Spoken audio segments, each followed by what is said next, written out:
سارے اعتبارات دنیاوی اعتبار سے تھے، لیکن دین کے اعتبار سے سارے برابر ہیں۔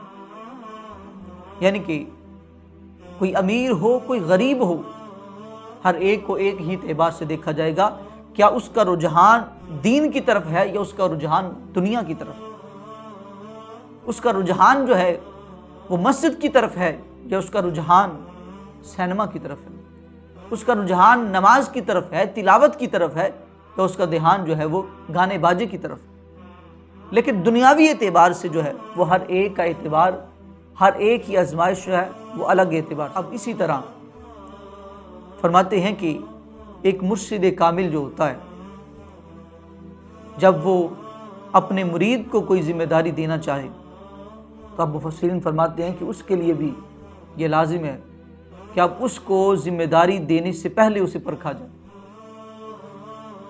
کیوں؟ اس لیے کہ یہ دیکھا جائے کہ وہ اللہ رب العزت کی محبت و معرفت اور اس کے قربت کے جو راز ہیں وہ اپنے سینے میں محفوظ رکھ سکتا ہے یا نہیں رکھ سکتا۔ اب وہ اس ذمہ داری کو اٹھا سکتا ہے یا نہیں اٹھا سکتا، تو کہا پہلے اسے آزمایا جائے۔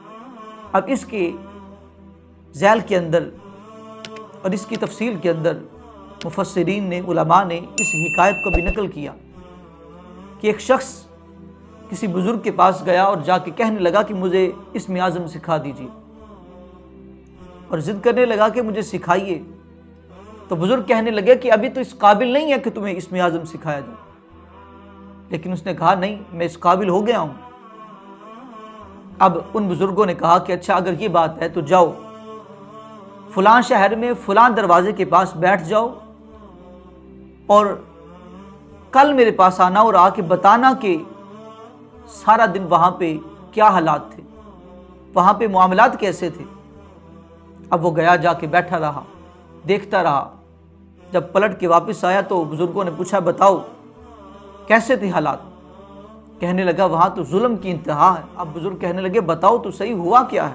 کہنے لگا کہ ایک شخص کے جو کمزور تھا، سارا دن محنت و مشقت کر کے اپنی لکڑیاں جو ہے وہ لے کے آ رہا تھا، ایک طاقتور آیا، اس نے اس کی لکڑیاں اس سے چھین لی، اور اگر وہ کمزور بولنے لگا تو اس نے اسے ظلم کا نشانہ بنایا، اسے کوڑے مارے۔ وہ بزرگ کہنے لگے کہ اب بتاؤ اگر تمہارے پاس اسم اعظم ہوتا تو تم کیا کرتے؟ تو وہ شخص کہنے لگا کہ اگر میرے پاس اسم اعظم ہوتا تو میں اسے وہیں زمین کے اندر دفن کر دیتا۔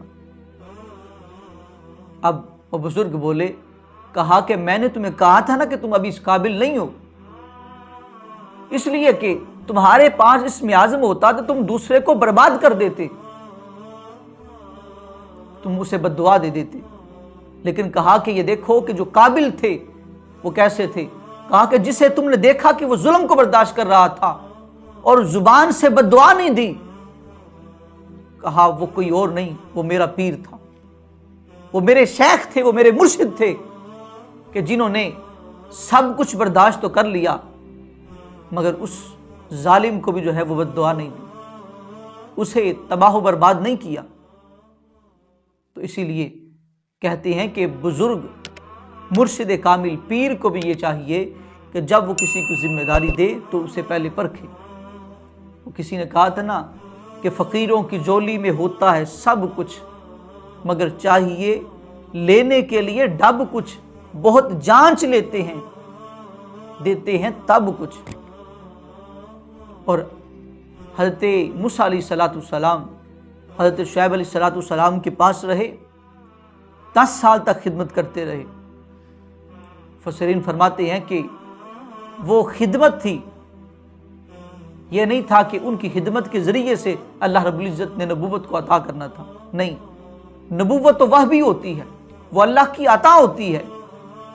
تو کہا ان کی خدمت کرنے کا مقصد یہ تھا کہ حضرت شعیب علیہ السلام نے حضرت موسیٰ علیہ السلام کو اللہ رب العزت کے کلام کے قابل بنایا تھا۔ علامہ اقبال علیہ رحمہ بھی یہی فرماتے ہیں کہ اگر کوئی شعیب آئے میسر، شیبانی سے کلیمی 2 قدم ہے۔